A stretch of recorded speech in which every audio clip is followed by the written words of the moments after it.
Heidi et Claire au chalet. Le printemps est enfin là. La dernière neige a presque complètement disparu et les fleurs s'ouvrent dans l'herbe reverdie. Heidi et son grand-père ont regagné leur chalet de l'Alpe. La petite fille court de ci, de là, à la recherche des premières primes verts et des pensées sauvages. Comme la montagne est belle. Heidi entend scie et marteau résonner dans le hangar. Grand-père fabrique des chaises, c'est que l'on attend des invités. Ce matin, Pierre le chevrier a apporté une lettre de Claire. La jeune infirme annonce sa venue pour bientôt. Le docteur Héroux lui a enfin permis d'entreprendre le long voyage qui lui fera rejoindre son amie. Heidi est folle de joie à l'idée de revoir celle qu'elle considère comme sa sœur depuis qu'elle a vécu près d'elle à Francfort. Pierre, lui, ne semble pas enchanté de cette visite. Il ne tient pas à partager l'amitié de Heidi. Et puis, qui sait si Claire n'essaiera pas de décider la petite fille à retourner à Francfort avec elle? À cette idée, il fait claquer son fouet avec mauvaise humeur. Les chèvres effrayées s'enfuient vers l'alpage. Il doit courir derrière elles pour les rassembler. Le mois de mai est là, avec son soleil tout neuf qui fait s'épanouir les gentianes. Aujourd'hui, c'est la surprise. Heidi aperçoit une étrange caravane sur le sentier qui mène au chalet. 2 zones encadrent une chaise à porteur, dans laquelle se trouve une jeune fille. Vient ensuite un habitant de Dorfli qui plie sous le poids de sa hotte remplie de paquets et de châles. Il est suivi d'un autre personnage qui pousse une chaise roulante, précédant la petite troupe. Un cheval trottine monté par une dame élégante. « Les voilà !» crie Heidi. Elle s'élance au-devant du cortège. C'est Madame Gérard, la grand-mère de Claire, qui accompagne la jeune infirme. Elle embrasse affectueusement la petite montagnarde aux joues vermeilles. Heidi jette ses bras autour du cou de son amie. « Quelle joie de vous retrouver !» Grand-père vient lui aussi accueillir les arrivants. « Vous habitez le paradis, dit Madame Gérard. Quel air pur !» La jeune infirme paraît ravie. Elle répète comme dans un rêve. « C'est magnifique, magnifique !» Pendant ce temps, grand-père s'est emparé de la chaise roulante. « Je crois, dit-il, qu'il vaut mieux pour cet enfant qu'elle retrouve son fauteuil. » Et tout en parlant, il prend Claire dans ses bras et l'installe dans sa chaise. « Comme vous savez bien vous occuper des malades, remarque Madame Gérard étonnée.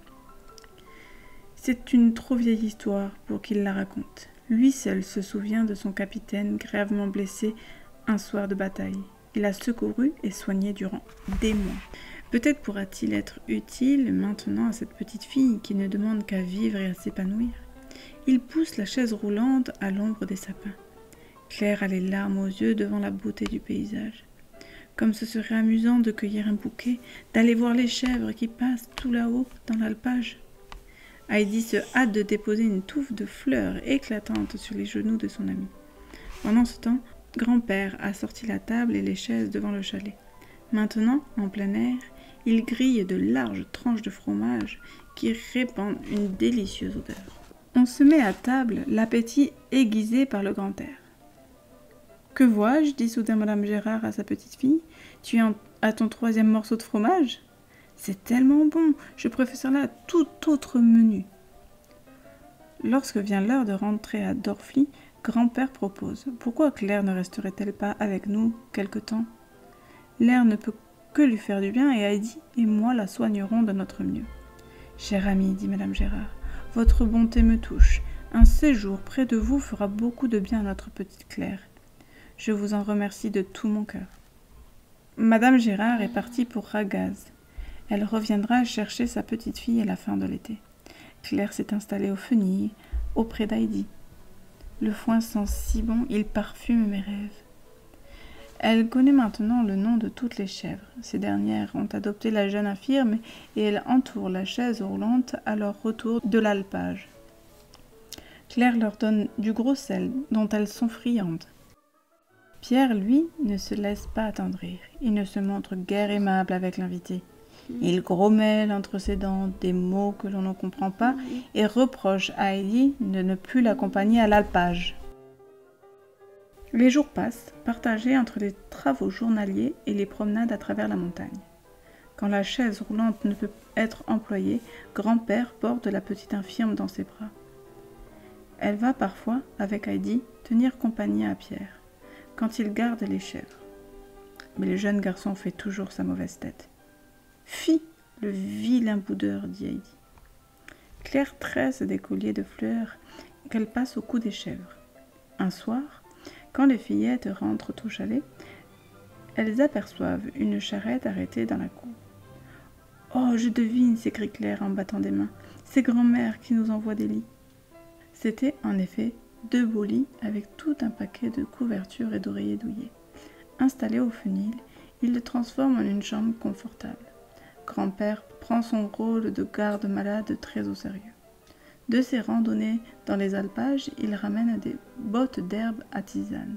Il en fait bouillir ou tremper longuement pour préparer des boissons pour Claire. Il demande aussi à la petite malade d'essayer de se tenir debout un instant. « Je veux bien, répond la jeune infirme, mais elle pousse un cri de douleur quand elle se dresse sur ses pauvres jambes. Chaque jour, Claire renouvelle ses efforts. Elle serre les dents quand cela fait trop mal, mais elle reste debout un peu plus longtemps chaque fois. L'été est extraordinairement chaud et lumineux. On croirait que la nature veut aussi aider la petite fille à retrouver l'usage de ses jambes. Elle lui offre ses plus belles fleurs. De bon matin, alors que le brouillard s'accroche encore au rocher, grand-père va chercher la voiturette de Claire sous le hangar. Puis ils rentrent au chalet pour réveiller les enfants. C'est à ce moment que Pierre arrive avec ses chèvres. Il est encore plus grincheux que d'habitude. Heidi ne lui parle plus guère. Elle est trop occupée par cette demoiselle de Francfort qu'il voit toujours assise dans cette maudite chaise roulante. Pierre sent soudain une idée diabolique naître dans sa tête. Il regarde du côté du chalet, personne. Il attire la voiturette, la fait pivoter brusquement et la précipite sur le chemin en pente. Puis il court se cacher dans un buisson.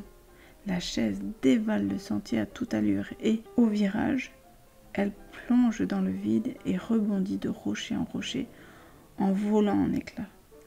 Pierre ricane satisfait. Privé de son indispensable chaise, son ennemi ne tardera pas à rentrer à Francfort. Bon débarras. De sa cachette, il aperçoit Heidi sur le seuil du chalet. Elle crie. « Quel malheur! Le vent a poussé la chaise de Claire. Elle vient de tomber dans le vide. Elle est toute cassée. » Assise dans la cuisine, Claire a tout entendu. De grosses larmes roulent sur ses joues. Sans sa voiturette, elle ne pourra rester auprès de ses amis. « Oh Heidi, quelle malchance! Il faudra qu'on vienne me chercher. »« Ne pleure pas, mon enfant, dit grand-père. Nous aviserons. Pour le moment, nous allons à l'alpage comme convenu. Je te porterai. » En arrivant à l'alpage, il découvre Pierre qui fait semblant de dormir. Les chèvres broutent paisiblement alentour. « Pourquoi n'es-tu pas passé au chalet, garnement ?» dit grand-père. « Personne n'est élevé. »« Sais-tu ce qui est arrivé à la chaise ?» demande le vieil homme d'un air soupçonneux. « Quelle chaise ?» répond Pierre avec effronterie. Grand-père n'ajoute rien. Il redescend au chalet, laissant aux enfants le panier qui contient leur déjeuner. Il reviendra les chercher ce soir. Heidi sait que derrière ce rocher, il doit y avoir des cyclamènes sauvages. Elle court y jeter un coup d'œil. C'est merveilleux, les cyclamènes font une immense tache de couleur mauve. Il faut absolument que Claire voie cela. « Claire, Claire, viens voir, c'est magnifique. Je vais te porter, Pierre m'aidera. » Pierre obéit d'un air maussade. Avec Heidi, il soulève Claire et réussit à la mettre debout. Mais ensuite, que faire? La jeune infirme fait un effort terrible. Elle sait que les deux enfants n'auront pas la force de la porter. Elle avance une jambe. C'est curieux, la douleur est moins forte qu'elle ne le craignait. Alors, elle fait un pas, et un autre encore, et soudain, la joie éclate dans son cœur. « Heidi, je marche! Mon Dieu, je marche !» Le soir, quand grand-père vient chercher les enfants, Heidi se précipite à sa rencontre. « Grand-père, grand-père, Claire est guérie et elle a marché !» Sa joie bouleverse le vieil homme. Ému, il embrasse la petite fille. « Bravo, petite Claire, nous avons gagné. Voilà une nouvelle qui va faire plaisir à Francfort.